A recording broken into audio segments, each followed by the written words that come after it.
Stone Splinter Trog. 2 for 2/3 whenever your opponent casts a spell, gain +1 attack. Stats alright, better if it was a 3/2. It's basically a mini Lotheb, you know. It stops your opponent from playing spells. Unfortunately, with it being such low health, the only spell it's going to stop is the one that takes it out. So, if you're hoping to stop your opponent from playing Frostbolt, well, you're out of luck. I don't think this is too powerful of a card, just because it gets taken rid of so easily. But on the other hand, heroes that play a lot of low-cost, non-damaging spells are not going to like this card. And, you know, in certain circumstances, it's going to stop players from playing those sort of spells, but in most cases they just play a minion instead, or they just trade this with one of their other minions. So it's only good in early game. Well, I say that it's much better in early game. If you get into late game, it can just be taken out by a stronger minion, but it can still be decent in late game. In Arena, it's a 2 for 2/3. In Arena, people do play spells, and the spells are the things that generally direct the game, because there's so few and they can be so powerful. But even so, again, the low health and low cost just makes it yeah. Okay, Flying Machine. 3 for 1/4 mech with Wind Fury. Probably not great. You'd only play this in a mech deck with buffs that you could buff it up. And you know, people have tried buff decks before. Druid have tried it, Paladin have tried it. This one just isn't worth. I mean, there's another mech that's 3/4. Would you rather have a 1/4 or a 3/4? I mean, even if you count the Wind Fury, it's only a 2/4. So you buff this up with maybe something that gives it +2/+2. It becomes a 3/6. 3/6 for 3 is like. Okay, so that's a 6/6 for 3, which well, that's pretty good. But it's not going to work that way. And generally speaking, a card that is only good if it has another card in hand is bad. Especially since, you know, depending on how many buff cards you have. So yeah, it's not a good card. In Arena, it's even worse because it's a 1/4. So yeah, not great. Nomagon Infantry. 3 mana, 1/4 charge and taunt. Charge and taunt, we have not seen that before, at least not on a card by itself. And there's a reason why, because it makes no sense. Why would you want to damage the card which has taunt that you want to stay alive? I mean, okay, that doesn't make that little sense, but just one damage just makes no sense. You will notice, however, this is basically a direct upgrade to the Silver Rock Patriarch, which is a 1/4 gorilla for 3 with taunt. That's a beast. So apparently beast equals charge plus taunt, which is not true. This card, so it loses one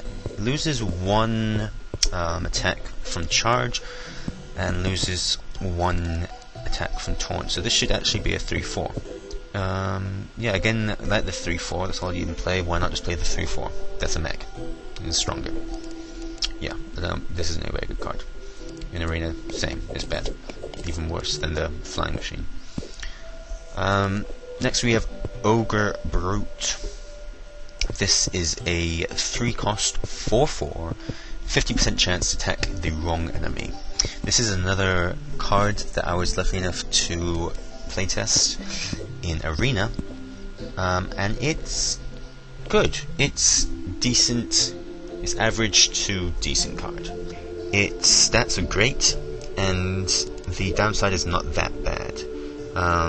For one thing, it can go through taunts, and it can hit stealth creatures. So the ogre, you know, blah blah blah, big ogre, oops, I accidentally stepped on a stealth guy, and he's dead now.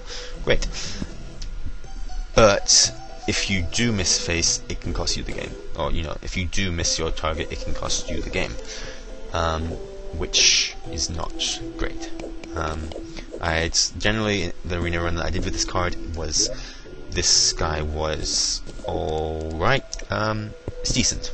Stats are good enough to make it so. in constructed, maybe in an aggro deck, I could see. Yeah, aggro deck, that's where you'd see it.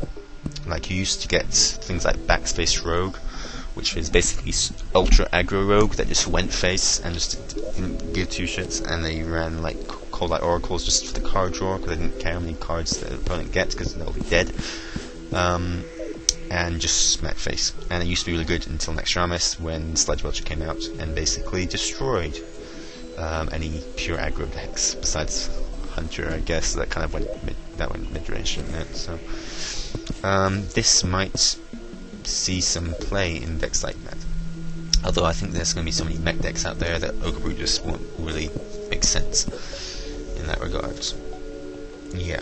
Okay, so next we have Spider Tank. Spider Tank is a 3/3/4 mech. We talked about it before. Very, very strong card. It's going to be played in probably all mech decks. I would be surprised if not, at least most mech decks. Just because the stats are so good. I mean, you have the Priest card, which is a 3/4 Death Rattle, give a friendly minion 3 health. This is downgrade to that, but of course class cards are always stronger. But the thing that makes Dark Cultist, the Priest card, so powerful is its stats. So this having the same stats, this is the only neutral card that has 3/3/4. So it's strong. It's very strong because it sticks around and it trades with other 3-drops. Trades with multiple other 3-drops. It trades with 2/2-drops. It trades with all sorts of stuff. So I think this will get played.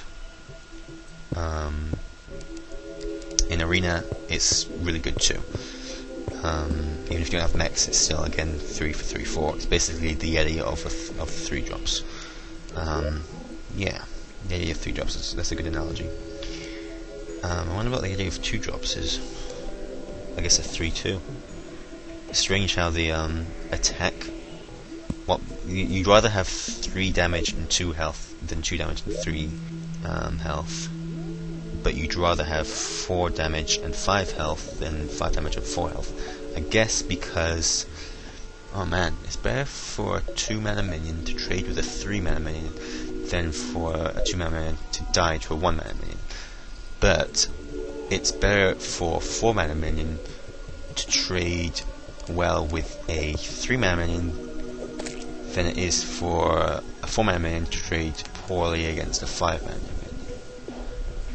Is that right? Something like that. It's interesting. Whatever. And it all gets really strange when you go up to, you know, late game. Anyway, Spider Tank, good. Okay. Tinkertown Technician. 3/3/3, Battle Cry. If you control a mech, gain +1/+1 and put a spare part in your hand. Okay, we've been over spare parts before.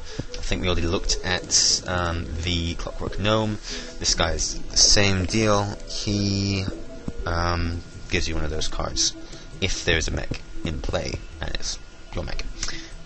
It's a strong card. It's technically a 4/4 if you have a mech. In a mech deck, this will be... will it be ubiquitous? It'll be in all aggro decks. It might even be in control decks. It will be in mid-range decks as well. Just because this is strong as a card. It's going to take the Harvest Golem spot.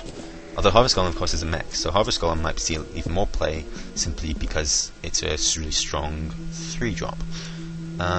We'll have to wait and see about that, though. Yeah. And I don't think there's too much else to say. In Arena, it's not as good. I mean, it's decent. 3/3/3 is always nice, but not as good as it is in Constructed, because you're less likely to have mechs, so you're less likely to get the plus, the side effect, the bonus. If you happen to get a bunch of mechs, this card is great in Arena, but there's always that problem, isn't there?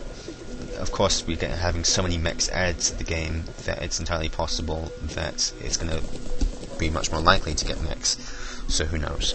We'll see. Next, we have Burly Rockjaw Trog. It is a 4/3/5 whenever your opponent casts a spell, gain +2 attack. So this, of course, is the exact same as the Stone Splintered Trog we saw earlier. 2 mana, 2/3 gain +1 attack whenever an enemy plays a spell. This one is actually quite good though. Better than the Sensitive Trog, simply because the stats are good. It's got the same stats as Senjin or Violet Teacher, so on and so forth. And it's a lot harder to get rid of.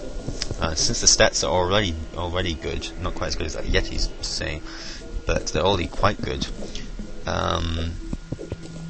It could see play. It stops your opponent from playing spells, and it's a lot harder to take out Belly Rot Trog with a spell than it is 2/3. You'd have to take out its Fireball or something. Or, obviously you can always just trade minions, and that's the thing about these Trogs, you can always just trade minions. It basically forces your opponent to trade minions.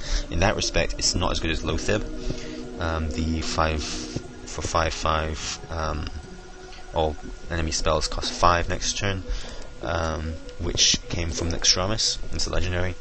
In that respect, it's not as good. However, the fact that this ability works for multiple turns means that in some ways it's better than Loatheb. But it doesn't completely prevent them from playing spells. So, yeah, it's a soft Loatheb, basically. I think it's a pretty good card. In Arena, it's really good. It forces trades, and since Arena is all about trades and all about minions, this card is good in Arena. Even if there are less spells, but the spells that are out there are generally pretty good. So, overall, maybe a 6 out of 10, maybe a 5. One of the few cards I could say, is pretty easy to rate, I think, as being middle the road, slightly above. Okay, Lost Toll Strider, 4 for a 5/4 beast. This is one of the cooler looking cards, I'd say. I love his little goggles. But stats are not great. It's a reverse Yeti with the beast moniker. You might see it in some beast decks, maybe Hunter, Druid. Yeah, even with the new beast synergy they're getting, still not good enough, because it dies to 4-drops. That's the thing about it. At this level, 4-drops can kill this. Even some 3-drops can kill this, probably. Like Tinkertown Technician can kill this. Or you could even just run a 3-drop into it and ping it with a Fire Blast or what have you. So yeah, it's good in Arena though. Just like the Ancient Brewmaster is good. Simply, it's a big body, a turn after the small bodies of 3-drops. It's basically at the very beginning of mid game. So yeah, it's alright. And the Beast synergy, maybe good in Hunter. Yeah, maybe, just maybe, probably not. Yeah, there's better 4-drop beasts out there. Are there any 4-drop beasts actually? Oh, there's Turtle. Yeah, Turtle's probably better than this. So yeah, not even seeing an aggro deck, probably, just because it's too expensive. Okay, so yeah, next, Mechanical Yeti.